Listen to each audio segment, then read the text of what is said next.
তিস্তা বাড়ির আড্ডা কি তবে ভাঙবে? উচ্ছেদের নোটিশে চরম আতঙ্কে ৮০টি পরিবার। জলপাইগুড়ি জেলার ময়নাগুড়ির দোমোহিনী সংলগ্ন তিস্তা নদীর পাড় প্রকৃতির কোলে সময় কাটানো আর চা সিগারেটের আড্ডার এক জনপ্রিয় ঠিকানা। কিন্তু সেই চেনা ছবিটার মাঝে এখন ঘনাচ্ছে অন্ধকারের মেঘ। নদীর পাড়ের প্রায় ৮০ জন ক্ষুদ্র ব্যবসায়ী, প্রতিদিন শত শত পর্যটক ও স্থানীয় মানুষের ভিড় জমে এই তিস্তা পাড়ে। মানুষদের ঘিরে গড়ে উঠেছে ছোট ছোট দোকান, যা দিয়ে কোনো মতে সংসার চলে এই ৮০ জন ব্যবসায়ীর। কিন্তু সম্প্রতি প্রশাসনের তরফ থেকে দোকানগুলির জমির কাগজপত্র চেয়ে আইনি নোটিশ ধরানো হয়েছে। নির্দেশিকায় স্পষ্ট জানানো হয়েছে, আগামী ৩ আগস্ট প্রয়োজনীয় নথিপত্র সহ হাজির থাকতে হবে। সরকারি জমিতে দীর্ঘদিন ধরে দোকান চালিয়ে আসা এই মানুষগুলোর প্রশ্ন, আমরা তো জানি জায়গাটি তিস্তা ইরিগেশন ব্লকের সরকারি জমি। সরকারের কোনো বৃহত্তর স্বার্থে বা প্রজেক্টের প্রয়োজনে জমি ছাড়তে হলে আমরা আপত্তি করব না, কিন্তু কোনো নির্দিষ্ট কাজ না থাকলে হঠাৎ এইভাবে আমাদের উচ্ছেদ করে কী লাভ? একটি দোকানের উপর কেবল মালিক একা নন, জড়িয়ে থাকেন একাধিক কর্মচারী ও তাদের পরিবারও। আকস্মিক এই পদক্ষেপে বহু মানুষ এক ধাক্কায় কর্মহীন হয়ে পড়তে হবে, চরম আশঙ্কায় দিন কাটাচ্ছেন তারা। প্রশাসনের কাছে একটাই অনুরোধ জানিয়েছেন, কোনো ধরনের বিকল্প কর্মসংস্থান বা পুনর্বাসনের ব্যবস্থা না করে এই হঠকারী উচ্ছেদ প্রক্রিয়া বন্ধ করার জন্য প্রশাসনের কাছে জোরহাত জানিয়েছেন আতঙ্কিত ব্যবসায়ীরা। প্রকৃতির টানে গড়ে ওঠা এই প্রাণবন্ত আড্ডার জায়গাটি কি তবে হারিয়ে যাবে, নাকি মানবিক দিক বিবেচনা করে এই পরিবারগুলোর পেটে ভাতের জোগাড়ের পথ সুগম করবে প্রশাসন? এখন সেটাই দেখার অপেক্ষা। আমার নাম পরিচিত সরকার। আমাদের এই যে দোকানটা, এই দোকান কি করেন আপনারা? এই দোকানে তো ব্যবসা করি। কি কি মূলত পাওয়া যায়? এখানে খাবার জিনিস, ফাস্টফুডের জিনিস পাওয়া যায়। এটা কোথায় আছে দোকানটা? দমনি এটাকে দাসপাড়ার উপর চাষ আমরা যাবো। তো এখানে কি হয়েছে? নোটিশ দেখা যাচ্ছে, কি ব্যাপার আছে? এটা কবে কিছুদিন আগে এটা সন্ধ্যাবেলা 8:30টার সময় আইছে, বলা বলে নোটিশ চলে গেল। আমাদের 3 তারিখে দোকানটা খালি করতে হবে। মানে কারা নোটিশ দিয়ে গেল? থানা থেকে। প্রশাসন আসছে? হ্যাঁ। কি বলছে? 3 তারিখের মধ্যে খালি করতে হবে, দোকানটা ভাঙতে হবে। কেন সেটা জানি না কি ব্যাপার।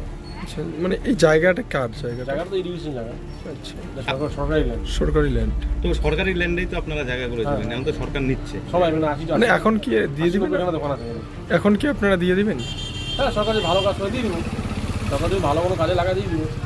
আর ভেঙে দিলে কিছু করার নেই, এই সরকারি ল্যান্ড। আপনাদের পেটের মধ্যে তো একটা চাপ পড়লো। হ্যাঁ, আমাদের মোটামুটি প্রায় 80টা ফ্যামিলি, 80টা দোকানদার আছে। এবার দোকানের স্টাফ আছে, সব মিলিয়ে প্রায় 150 লোকের পেটে লাভ করে যাবে। কী করে খাবে ওরা, সবাই চিন্তিত। আপনারা কি চাচ্ছেন? ওরা চাচ্ছি যে যদি থাকে কোনো ব্যবস্থা, থাকার জন্য সরকার জন্য ব্যবস্থা করে ভালো হবে। এখান থেকে সরিয়ে যদি অন্য কোথাও নিয়ে হ্যাঁ যাওয়া হয়? হ্যাঁ, যা কিছুটা ভাঙলো বা কিছুটা রাখলো, দেখি ব্যবস্থা করে দিল, তাহলে সবার খুব উপকার হয়। আপনার নাম? আমার নাম পরিচিত সরকার। বাসিন্দা। কত বছর থেকে দোকান করেন? দোকান ধরেন লকডাউনের আগে, তাহলে কত বছর হতে পারে? মানে লকডাউনের আগে তো মনে করো 19 সাল থেকে করেন? হ্যাঁ, তা তো বেশি হবে। বেশি হবে। আচ্ছা, মানে হঠাৎ নোটিশ দেওয়া হলো, নোটিশে কি লেখা আছে বা কি বলা হয়েছে? নোটিশে দিছে যে তোমাদের 3 তারিখের মধ্যে ভেঙে দিতে হবে। আচ্ছা, এই দোকানগুলো? হ্যাঁ। মানে এই দোকান করে কি আপনারা সংসার চালান? আমার এই দোকান থেকেই কতজন স্টাফ আছে? স্টাফ এখন আছে বর্তমান 3 জন। আচ্ছা, আমরা নিজে 3 জন আছি। এই যে দোকান ভাঙতে হবে, এর ফলে তো একটা সমস্যা হবে। আর সমস্যা তো হবেই, এগুলো ভাঙলে পরে তো সমস্যা হবে, যে কী করবো, কী করে খাবো, এটা তো হবেই সমস্যা। কি চাচ্ছেন আপনারা? আমরা তো চাচ্ছি যে আমাদের থাকলে তো ভালোই হয়। মানে এই জায়গাটা কার? মানে সরকারের জায়গা না আপনাদের? না, জায়গা হলো সরকারের, এটা তোমার তিস্তার এগ্রিগেশন বাদ। কিন্তু ওদের যদি কোনো কাজ করে দরকার থাকে, আমরা ছাড়িয়ে দেওয়ার বাধ্য। যদি মনে করেন যে কোনো কাজ না করে, তাহলে পরে আমরা কইরা খাচ্ছি, যখন দরকার হবে ওদের। মানে আপনারা চাচ্ছেন যদি কোনো প্রকল্প এখানে তৈরি করে আপনারা স্বেচ্ছায় ছেড়ে দেবেন? হ্যাঁ, ছেড়ে দেবো। আর যদি না করে, তাহলে পরে আমাদেরকে ভেঙে দিয়ে লাভটা কী হবে, আমাদের পেটে লাভ কী দেওয়া হবে, আচ্ছা আচ্ছা, মানে মুশকিল হয়ে যাবে। কি নাম বললেন আপনি? বাসিন্দা। জলপাইগুড়ি থেকে কনক অধিকারীর রিপোর্ট, রূপসী বাংলা মিডিয়া। আপনারা দেখছেন রূপসী বাংলা মিডিয়া।